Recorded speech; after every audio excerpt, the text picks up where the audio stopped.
Exercice 15, page 124 du manuel Myriade. Rappel de l'énoncé, nous devons compléter les tableaux de proportionnalité donnés.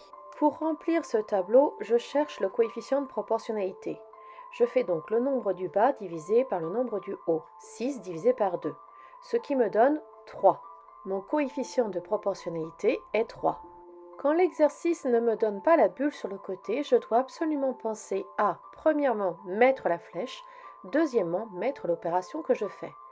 Ici, l'énoncé me donnait la bulle, donc je mets 3 dans la bulle.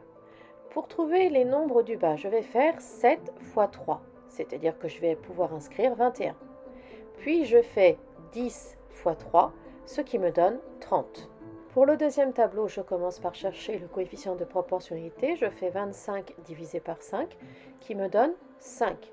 Je peux donc inscrire le nombre 5 dans la bulle. Puis je fais 7 fois 5, 35, et 12 fois 5, 60. Exercice 17, page 124. Rappel de l'énoncé. Je dois encore compléter mes tableaux de proportionnalité. Mais cette fois-ci, je ne dois pas calculer le coefficient de proportionnalité. Pour remplir mon tableau, je peux donc utiliser le produit en croix. 2 fois 12 sera égal à 3 fois le nombre que je cherche. Donc j'écris 2 fois 12 égale 3 fois point d'interrogation. Ce qui me donne 2 fois 12 divisé par 3, qui va me donner le nombre que je cherche, c'est-à-dire 8. Pour trouver la valeur qui se cache sous le 15, je ne vais pas utiliser le 12 et le 8. En effet, si je me suis trompée sur le 8, je vais me tromper sur le nombre d'à côté. Donc je vais encore utiliser le 3 et le 2. 2 fois 15 va être égal à 3 fois le nombre que je cherche. Donc j'écris 2 fois 15 égale 3 fois point d'interrogation.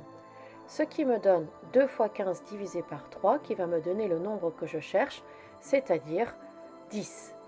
J'ai choisi de travailler avec le produit en croix, car le coefficient de proportionnalité descendre en multipliant n'a pas d'écriture décimale et l'exercice m'interdit de le calculer.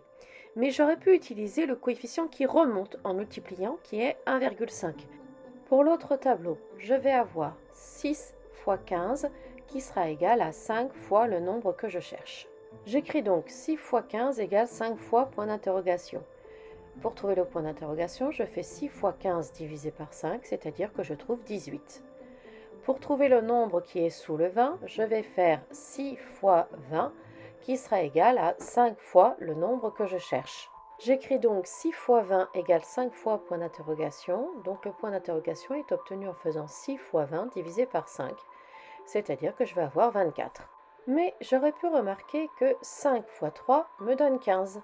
Par conséquent, j'aurais pu faire 6 fois 3 qui me donne 18.